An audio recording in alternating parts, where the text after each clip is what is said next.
Dhanasya mohoyam nagam mameti. Hare Krishna Mataji. Thank you, Hare Krishna. Srinivas Rao Prabhuji. Hare Krishna Mataji, Dandavat Pranam. Om Namo Bhagavate Vasudevaya. Pumsah striya mituni bhavametam. Tayormitho hrudaya kranti mahuhu. Ato gruha kshetra sutapta vittaye. Janasya moho yamaham mameti. Hare Krishna Mataji. Thank you, Hare Krishna. Pumsam striya methunim bhavametam tayormitho hridaya grantimahu atho griha kshetra sutapta vitte janasya mohoyam aham mameti. Pumsaha of a male, striya of a female, mithuni bhava, attraction for sexual life, etam, this, tayoho of both of them, mitha, between one another, hridaya granthim, the knot of the hearts, ahu, they call, atha, thereafter, griha, by home,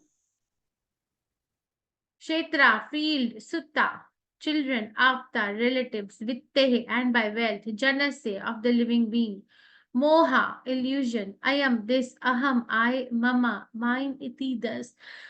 Translation by His Divine Grace Srila Prabhupada. Prabhupada ki jai. The attraction between male and female is the basic principle of material existence. On the basis of this misconception, which ties together the hearts of a male and female, one becomes attracted to this body, home, property, children, relatives, and wealth. In this way, one increases life's illusions and thinks in terms of I and mine. Purport by His Divine Grace Srila Prabhupada ki jai. Sex serves as the natural attraction between man and woman, and when they are married, their relationship becomes more involved. Due to the entangling relationship between man and woman, there is a sense of illusion, whereby one thinks this man is my husband or this woman is my wife. But this is called Hridaya Granthi, the hard knot in the heart. This knot is very difficult to undo, even though a man and woman separate, either for the principles of varnashram or simply to get a divorce. In any case, the man always thinks of a woman and the woman always thinks of a man. Thus, a person becomes materially attached to family, property, and children. Although all of these are temporary, the possessor unfortunately identifies with his property and wealth. Sometimes, even after renunciation, one becomes attached to a temple or to a few things that constitute the property of a sannyasi. But such attachment is not as strong as family attachment. The attachment of the family is the strongest illusion. In the Satya Samhita, it is stated, Brahmadya yagna valkadya muchyante sri sahayinaha bodhayante kechan tesham vishesham cha viduhu. Sometimes it is found among exalted personalities like Brahma, Lord Brahma, and the wife, that the wife and children are not a cause of bondage. On the contrary, the wife actually helps for the spiritual life and liberation. Nonetheless, most people are bound by the knots of the marital relationships, and consequently they forget their relationship with Krishna. Om Agyan Timirandasya Gyanan Janchalakaya Chakshurunmilitam Yena Tasmai Shri Gurave Namaha. Shri Chaitanya Manovishtam Stapita Vedabhutale Swayam Rupa Kadamahyam Dadati Swapadantikam. He Krishna Karna Sindhu Din Bandhu Jagatpate Gopesha Gopika Kanta Radha Kanta Namastate Tapta Kanchan Garangi Radhe Vrindavaneshwari Vishvanuste Devi Pranamami Hari Priya. Jai Shri Krishna Chaitanya Prabhu Nityananda Shri Advaita Gadadhara Shri Vasadi Gaura Bhakta Vrinda. Hare Krishna Krishna Krishna Hare Hare Hare Rama Rama Rama Hare Hare. Namam Vishnu Padaya Krishna Prasthaya Bhutale Srimate Bhaktivedanta Swami Iti Namine. Namaste Saraswati Deve Gaurvani Pacharine Nirvisheshishnevadi Paschatya Deshatarine. The attraction between male and female is the basic principle of material existence. On the basis of this misconception, which ties together the hearts of the male and female, one becomes attracted to this body, home, property, children, relatives, and wealth. In this way, one increases life's illusions and thinks in terms of I and mine. Okay, we are reading from 5th Canto Srimad Bhagavatam, which is the creative impetus, chapter number 5. What is the name of the chapter again? Teachings of Lord Visudeva's Rishabhdev. Teachings of Lord Rishabdeva's Rishabdev. teachings. Okay, and who is he giving his teachings to?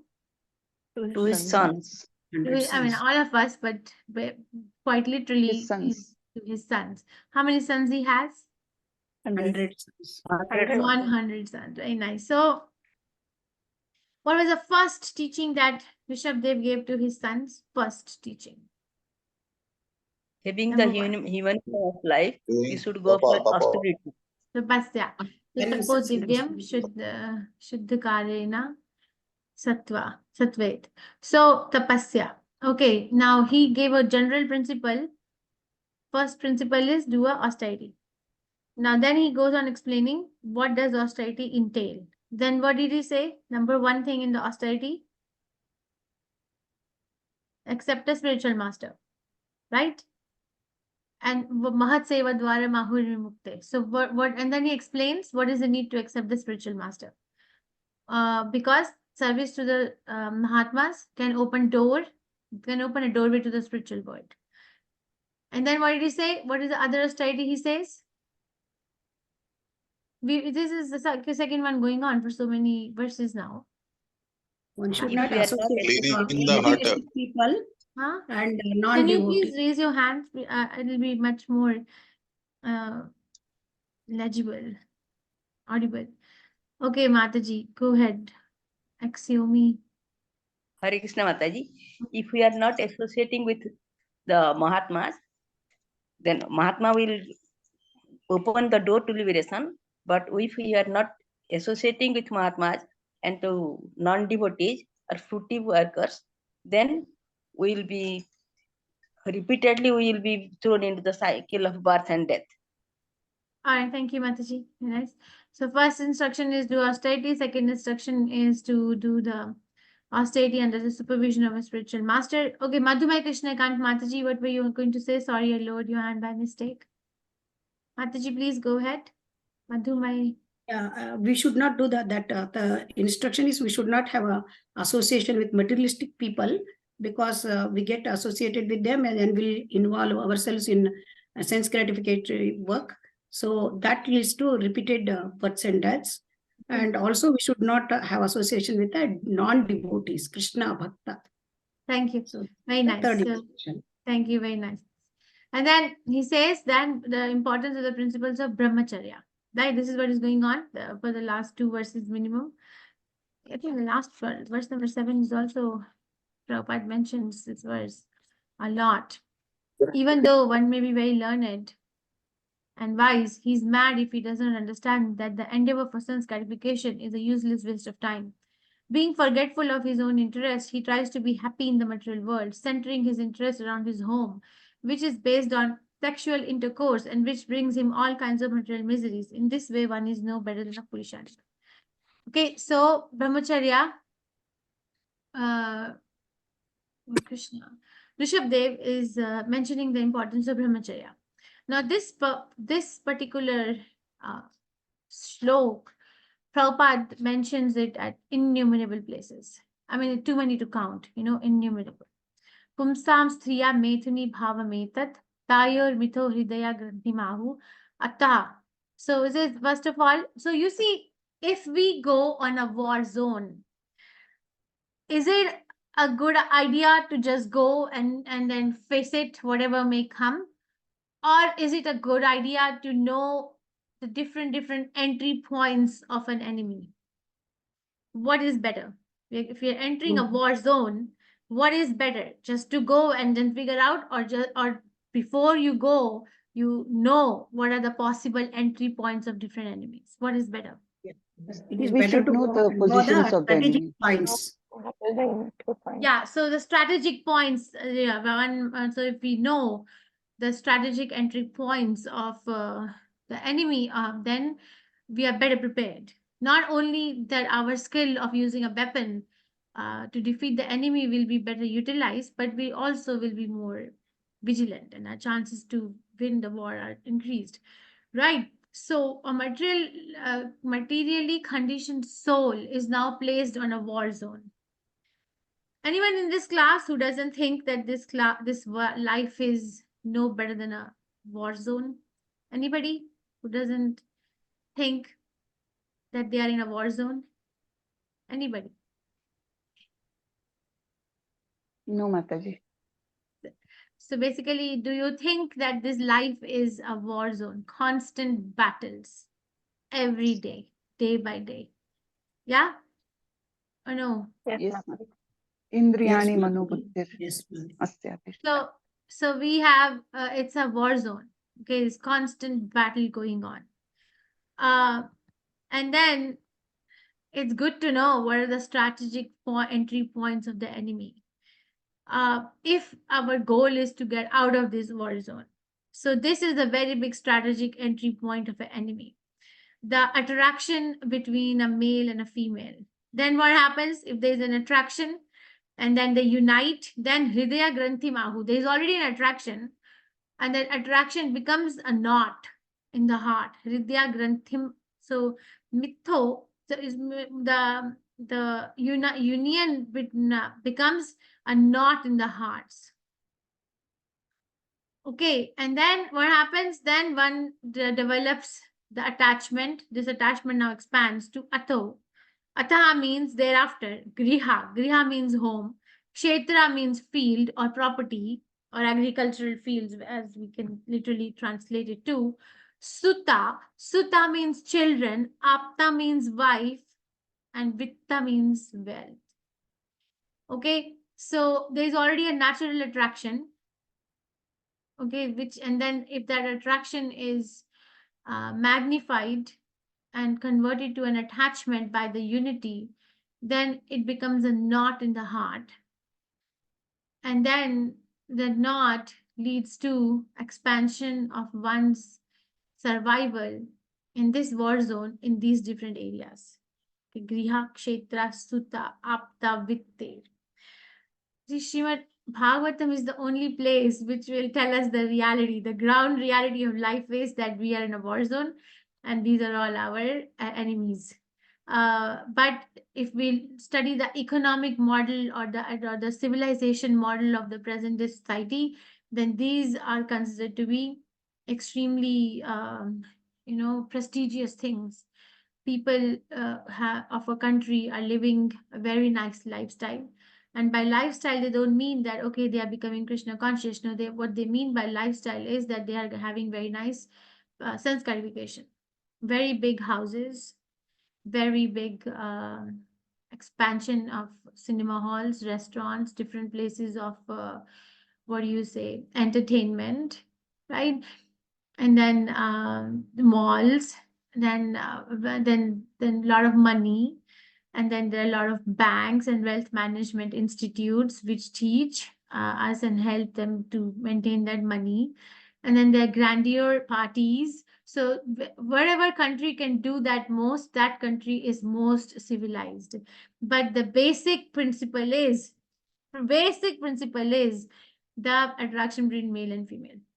And Srimad Bhagavatam is saying this attraction is not good.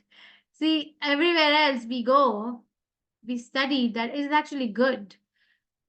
But here it said not good. So how do we bridge the gap?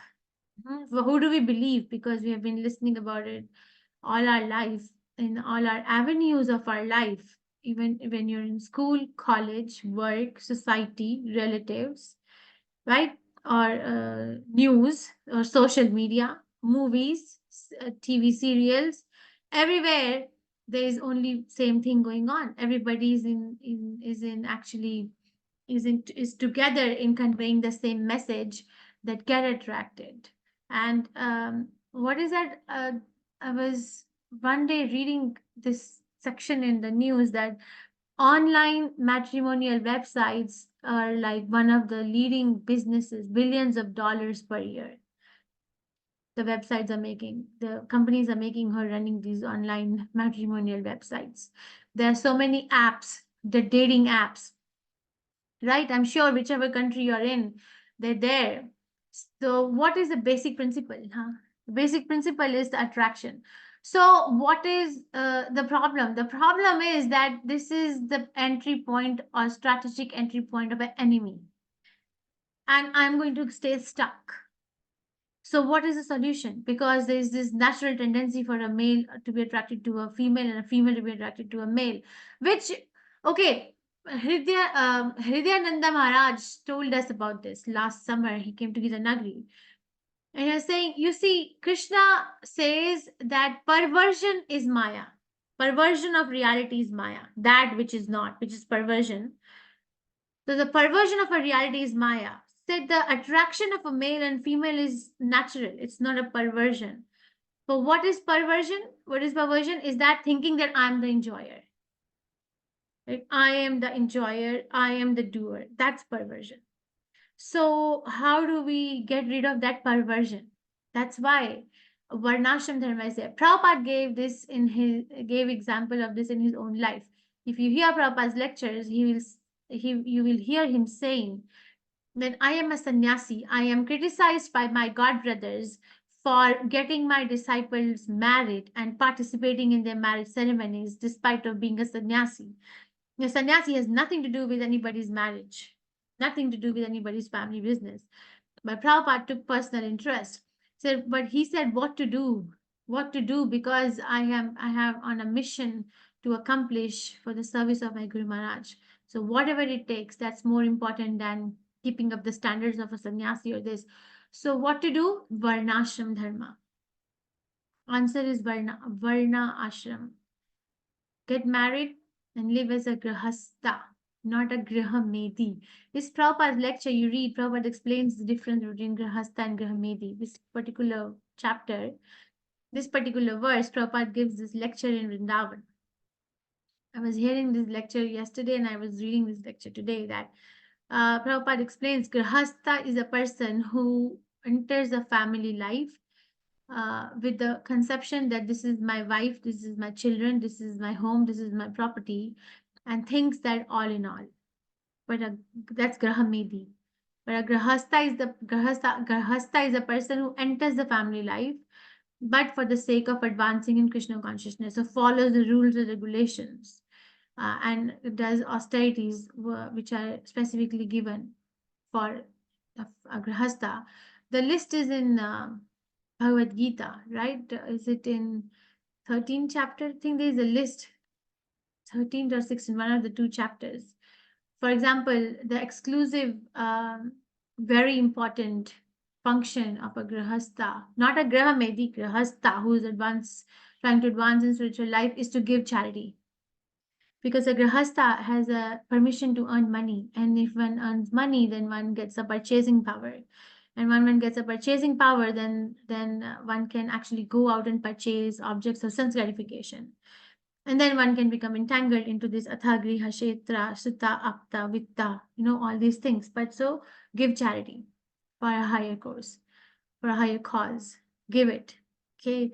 If we don't give it, then the heart becomes more hard, and the knot in the heart becomes more tight. Okay, so these are the injunctions given in the Shastras, and if we follow them, then we can, despite of being whatever, it's what Chaitanya Mahaprabhu says, Kiba Vipra, Kiba Shudra, Nyase, Kiba Vipra, Kiba Shudra, Nyase Kene Bhai, Yei Krishna Tattva Vitte Sai Guru Hai. I think I'm missing up one word in the first line.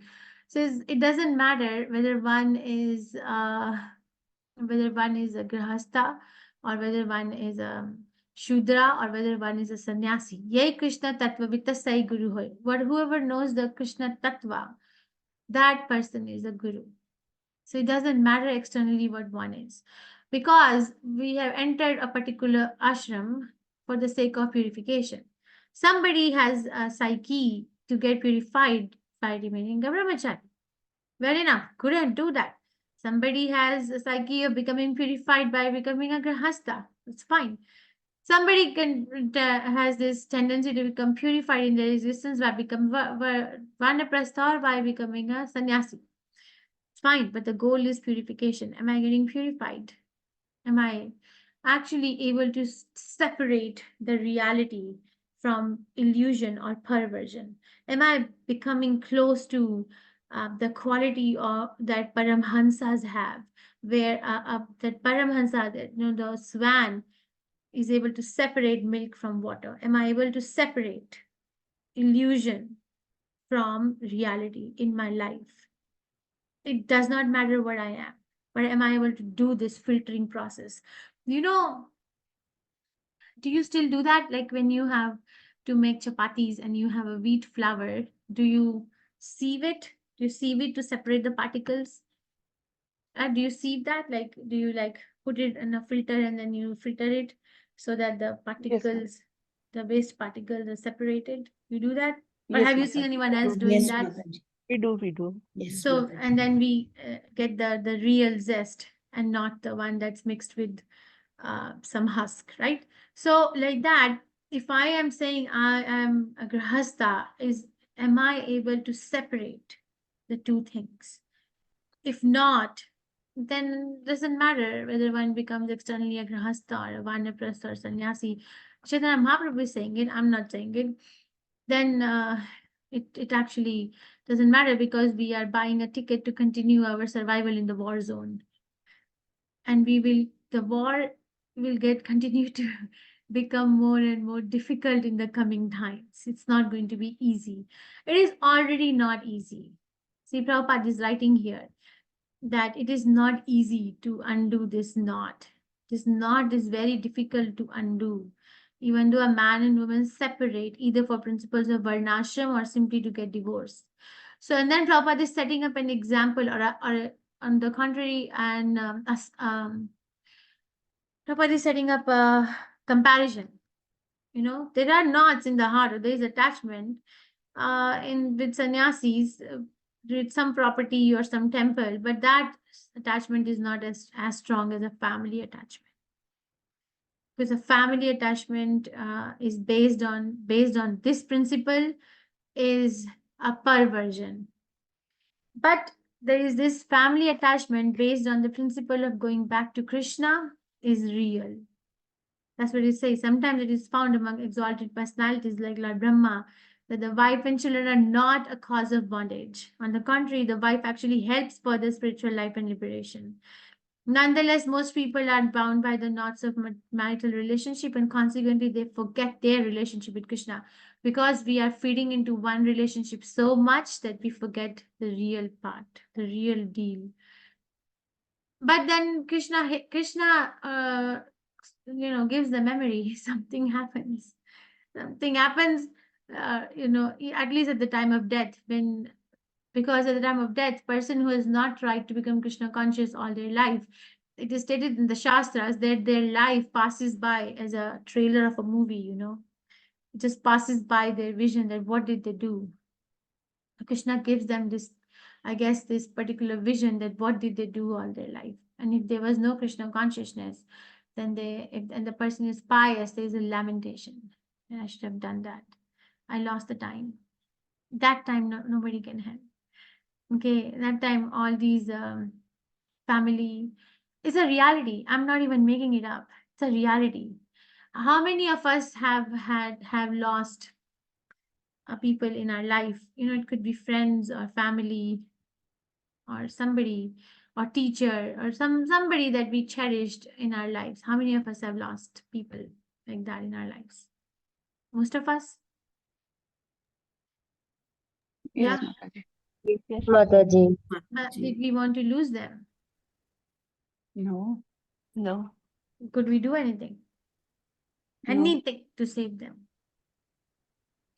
No, we could not. So what makes us think that we will do this? We will be able to win this war. So we have our own exam as well. You see, a good student prepares for exam, doesn't procrastinate the preparation, because Prabhupada says practice makes the man perfect. So if we are not practicing, we will not be perfect. And this basic principle of material existence is attraction. You see, attraction is not a perversion. The misconception that I am the enjoyer. Prabhupada explains the word pumsaha being similar to the word purushaha, which means enjoyer. Okay. So that's a perversion.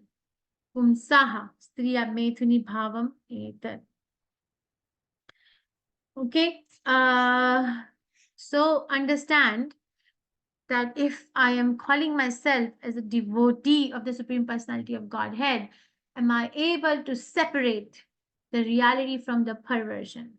Am I able to imbibe these instructions in my life? Am I able to join Krishna consciousness movement every single day, fresh, and say that, okay, this day I'll become more serious, more serious, more serious, which means that my attachment for these things is becoming slackened. And am I feeling very sad about this? Or is it giving a sense of joy that, okay, I'm marching on the right path? These are some of the self-check points that we can have for our own selves. Okay, any questions, reflections, realizations?